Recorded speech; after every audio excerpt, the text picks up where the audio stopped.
মিষ্টি কুমড়া আর ক্যাপসিকাম দিয়ে বেশ মজার একটি নাস্তার রেসিপি আজ আপনাদের জন্য, যা ইফতারে খুব ঝটপট বানিয়ে ফেলতে পারবেন। বেশ কিছু মিষ্টি কুমড়া ঠিক এভাবে কেটে ধুয়ে রেখেছিলাম। দিচ্ছি হাফ চা চামচ গোলমরিচ গুঁড়া, লাল মরিচ গুঁড়া হাফ চা চামচ, স্বাদ মতো লবণ দিয়ে সবকিছু ভালো মতন মাখিয়ে নিতে হবে।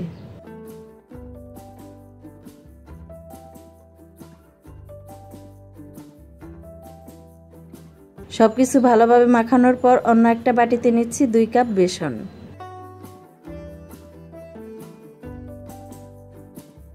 দিচ্ছি গোলমরিচ গুঁড়া হাফ চা চামচ, হলুদ গুঁড়া হাফ চা চামচ, লাল মরিচ গুঁড়া 1 চা চামচ, জিরা গুঁড়া হাফ চা চামচ পরিমাণ।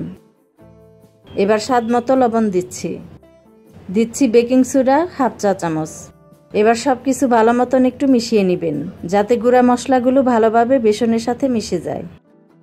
এবার পরিমাণ মতো পানি দিয়ে বেসনটা গুলিয়ে নিতে হবে। অল্প অল্প পরিমাণে পানি দিয়ে মেশাবেন, যাতে একদম পাতলা না হয়ে যায়।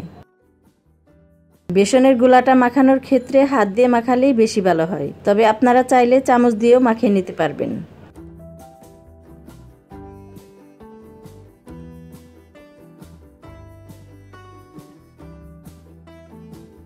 অল্প অল্প পানি দিয়ে বেসনের গোলাটা মাখিয়ে নিলাম।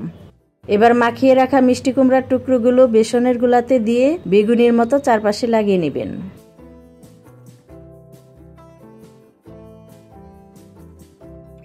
ভালো মতন লাগানো হলে দিয়ে দিচ্ছি গরম তেলে।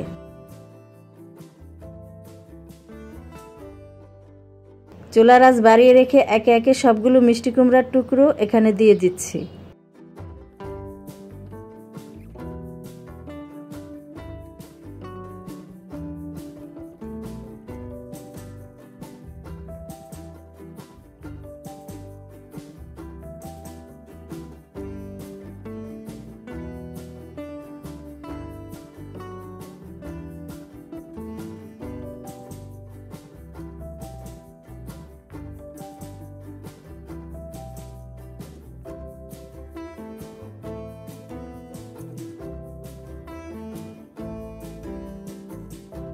এবার নেড়ে চেড়ে 2 পাশে রং করে ভেজে নেবেন।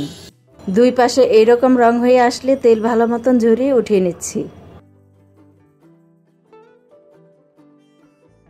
কিছু ক্যাপসিকাম ঠিক এভাবে কেটে রেখেছিলাম, 1 পিস করে নিয়ে বেসনের গোলায় দিয়ে দিচ্ছি।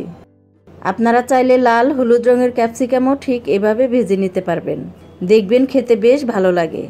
ভালো মতন চারপাশে লাগিয়ে দিয়ে দিচ্ছি গরম তেলে।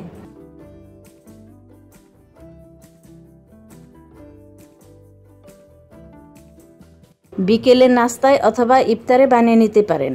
আশা করি বেগুনির চাইতেও বেশি ভালো লাগবে এই নাস্তাটা। আজকের মতো বিদায় নিচ্ছি। সবাই ভালো থাকবেন, সুস্থ থাকবেন। আল্লাহ হাফেজ।